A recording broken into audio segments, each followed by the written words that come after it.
Takulandirani ku AMTV Malawi kuchimake kwa nkhani zenizeni.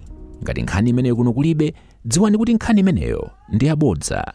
Anthu athu aku kansulo lalero ogwira ntchito aku kansulo adzulo olali omwewo simene ali lero chifukwa mu bongo mwawo mwasintha. Akudziwa kunena kuti magwiridwe a ntchito adzulo ochedwa ku ntchito ogwira ntchito ngati akungogwira ku nyumba kwawo amene aja asintha. Pano akudziwa kuti tili ndi udindo wa dziko kuti tichite deliver masomphenya a president.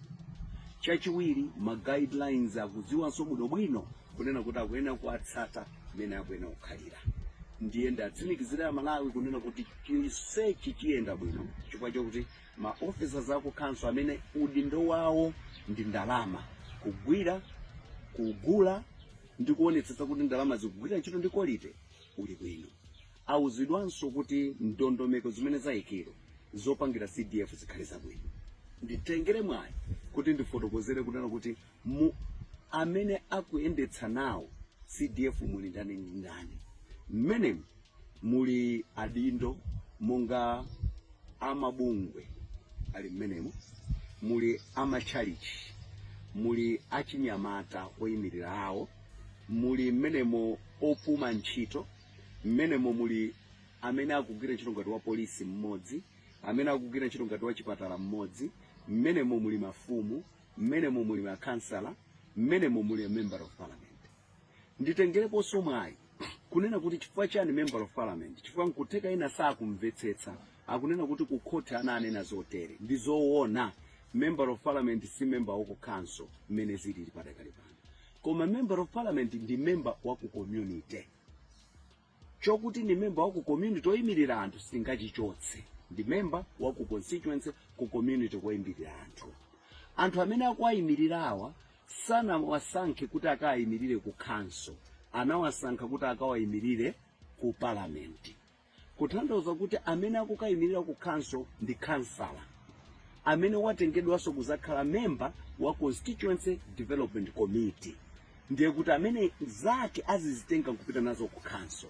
Koma anthuwa ali ndi zinaso zimene akuzifuna kuti zitengedwe zipite ku parliament. Akansala aja sapita ku parliament, alipo wina amene akuyenera kuzitenga ndi member of parliament. Azitenge zimene zikufunika kuboma ku central government zipite ku parliament, azitenge ndi member of parliament.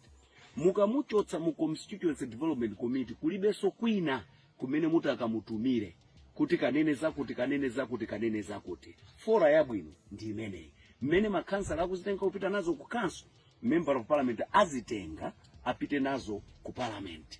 Mukamuchotsamo ndiye kuti anthu aja sanayimiriridwe pa zitukuko zawo ndi zofuna zawo ku parliament. Chifukwa ili ndi bungwe lomaliza pa constituency la community development committee lokuti linene zimene likufuna boma liwachitire pa district level komanso at national level.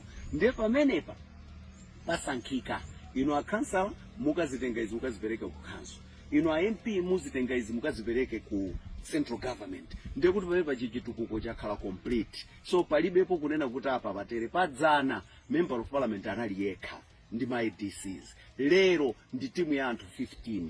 Ndiye mantha ona kuti ati member of parliament akachita abuse kulibe. Mchakamwabwera ndi ngakhale munthu opuma ku ntchito ozindikira. Mchakamwabwera mmene mujamo ndi ma serving officers ngatapo.